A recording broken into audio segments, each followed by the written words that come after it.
Hello and welcome to the Giving Voice to Depression podcast. I'm Terry, the creator and co-host of this podcast. I've lived with depression most of my life, and I know how easy it can be to feel all alone in the experience. I'm not alone, and you aren't either. And I'm Dr. Anita Sands, a licensed clinical psychologist with a number of my own diagnoses, all of which bring a certain amount of anxiety and depression along with them. There is great power in shared experiences. We share our own as we engage in intimate and candid conversations with our weekly guests, exploring different perspectives on and experiences with depression. We keep it real because depression is real.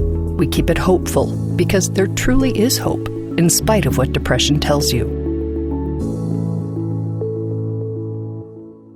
This podcast is produced in partnership with Recovery.com. Recovery.com provides resources and information for individuals seeking treatment for mental health or addiction issues. Its website is a fact-checked and vetted online platform of treatment centers to help individuals find the right path to recovery. We release 2 new episodes a month, and the other weeks we will pull impactful stories from our archive of more than 400 episodes, stories that you may have missed if you're a newer listener.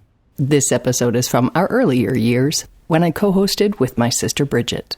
This episode was originally produced with a grant from the Charles E. Kubly Foundation, which is dedicated to bettering the lives of those affected by depression. Since recording, the 800 number referenced in the episode for the Suicide Crisis Helpline has been changed in the U.S. and Canada to 988.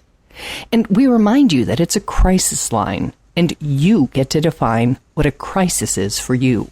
You do not have to be suicidal to call. Hi, Terry. Hi, Bridget. In last week's episode, we introduced you to Corinne Pertil, a woman who never thought that she'd be calling a suicide prevention line in crisis, but now credits it for saving her life. Corinne shared how, during her second pregnancy, her depression took her to a place she had never been and convinced her of its most devious lie, that her loved ones would be better off without her. Gosh, it's so cunning in that way. Before she followed through with her planned suicide, something stopped her. Sobbing, she dialed 1-800-273-TALK and was told to head to a nearby hospital and ask for help for a psychological emergency. Corinne was treated, her healthy son was born in an induced labor, and she is just now starting to share her story of recovery in hopes of helping others who are in that dark, isolated, despondent place that she was just a couple of years ago.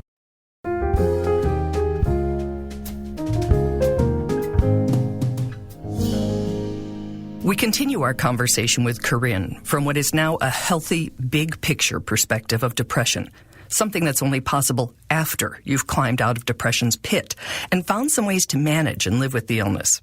Corinne says we need to talk about getting out of those heavy, hopeless places so that others can hear and believe that the bottom does not have to be the end. Exactly. And I know how helpful it was to me during my own recovery to later be reading things written by people who I think are bright and funny and competent and, successful in their various ways. And when somebody was willing to acknowledge either in passing or in more detail of like, yeah, this is my life. And also I live with depression as well. Like, this is my life. And also I seek regular treatment for anxiety or another health condition. I found it so helpful. I found it so inspiring. It made me feel less alone. It made me feel like it was possible to have a full, healthy, happy life and still have this. It showed me it was possible to still be, you can still laugh at things. You can still be funny and have depression. Corinne asks, what if there were stories of people having heart attacks, but none about surviving one? What if we talked about people getting diagnosed from cancer, but never discussed the possibility of remission? How much easier it would be to assume that once you've stepped over a certain line, there's no coming back. To know otherwise and to refuse to share it seems irresponsible, she writes. And given how fortunate I was in having help when I needed it, given those privileges, it also seems fair to step up and be willing to add to that group that says, hey, this can be a part of your life, and you can get so much better. You can get so much better. You can live such a healthier life. You don't have to fear it. You don't have to hate that part of yourself. It can just be a part of who you are that is cared for and treated like anything else. And you can still be you in all the best senses of that. Corinne's best self requires self-care, self-awareness, and a set of tools that she knows work to keep her safe, including what she calls a scale she learned about from a behavioral therapist she saw. Kind of like the code yellow, orange, and red, assessing risk at airports. So we mapped out this thing. It was a physical piece of paper that I still have. And it said, okay, if 1 is a great day and 10 is your, calling the hotline on the phone in your car, what do you do? Not when you're at the end of that far end of the scale, but as you start to feel things sliding from 3 to 4 to 5, what steps do you start to take? And that I found so incredibly helpful because, as with pretty much all health conditions, things often are much harder to treat when they present themselves in the emergency stage. If, prevention and sort of early interventions are often kind of your best investment there. When Corinne finds herself sliding up that mental health scale, she does a list of things to stay safe. So, okay, first thing is make a therapy appointment. If there isn't one already, it's time to make the appointment. I have to tell my husband because he has to know. And if I start getting in that space of like, oh, I don't want anyone to know that this is going on, then that's going to just push things farther down. I get some exercise, which, to clarify, exercise is not alone a lasting cure for mental health problems, but it does assist in releasing those endorphins. I do my best to make sure that I can get some sleep, to go to bed early, kind of like you would if you think you're trying to fend off a cold. I meditate because that calms me down. And then she calls a relative who has also experienced depression and understands the need for connection, empathy, and non-judgmental listening. And so I call her, and she's the other person I make sure I say, hey, this is going on, just so you know. And she knows about, sometimes I'll just say, I'm doing my steps. This is my step. I got to call you. And she's like, okay, cool. We just sit on the phone and I've promised myself I will make those calls, even if I'm starting to think, they don't want to hear it. Oh, I'm bothering them. It's these are two people who have already promised me on a good day, hey, it's worth it to us to take your call. And that scale of 1 to 10, as you say, it is a similar thing for any illness because, I had pneumonia last year and, you went from, I don't feel real well to, I've got a cough, to this cough just isn't going away, to I think this is something different. Right. And we need to just sort of understand. People say, how do you know the difference between depression? I say, how do you know the difference between a sore throat and strep?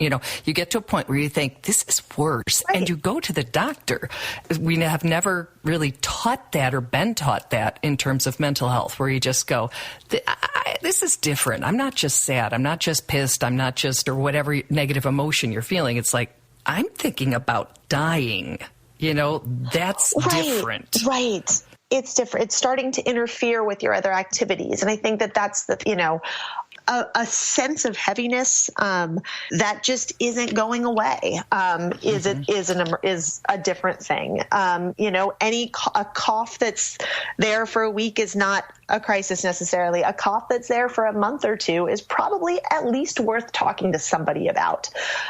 Moods and feelings are a natural part of being a human being. The goal is not to get to some state of eternal bliss in which there is no sadness. That's just life. But when you just seem stuck in the down part without being able to logically say why you might be there, it's just time to check in on that. It's time to ask. Just like any other health condition, if you leave it to the emergency stage, it's harder. It's not impossible, but it's just harder to feel as good as you would like to feel again quickly. And you suffered longer than you needed to before you reached out. Yeah. Exactly. And that's what I'm calling the lifeline in itself.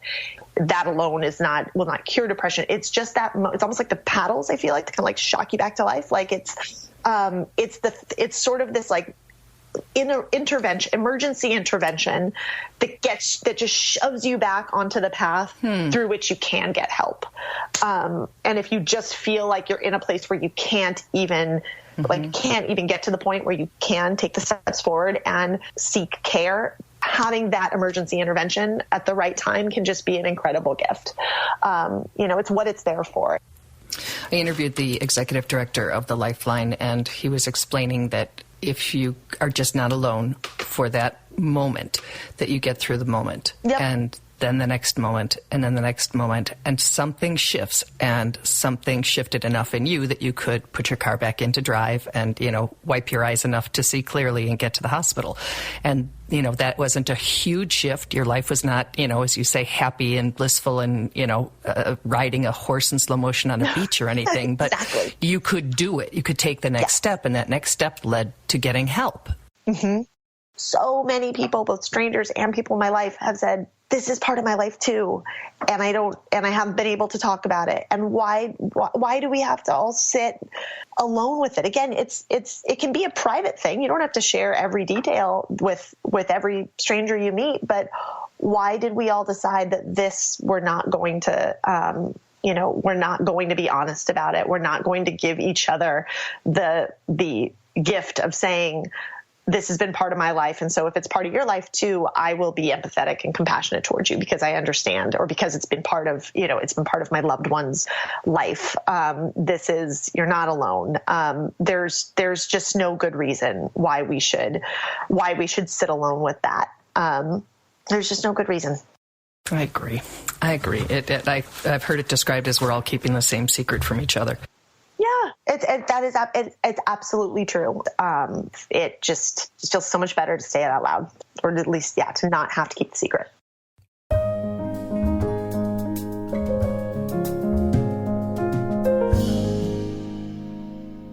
To not have to keep a secret.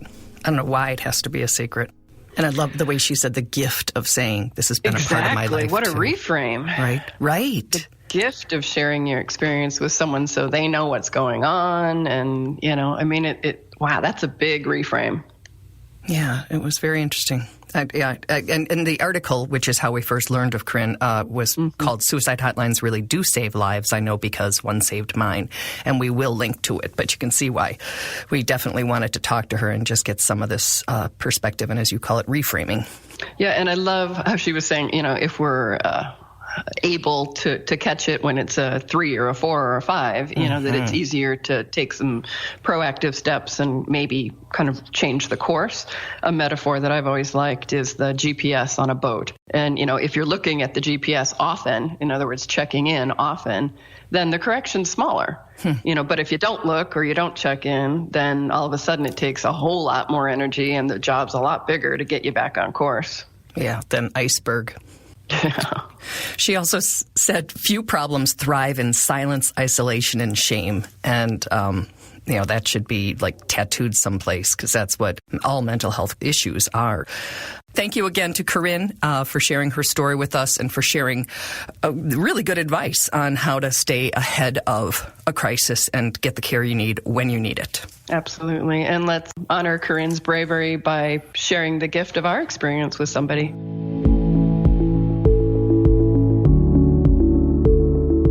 We truly hope that our podcast brings a little more understanding, helps you better articulate and reflect on your own experience with depression, or better understand how to support someone else who is struggling. If this episode has been of comfort or value to you, know that there are hundreds of others like it in our archive, which you can easily find at our website, givingvoicetodepression.com. And remember, if you're struggling, speak up, even if it's hard. If someone else is struggling, take the time to listen.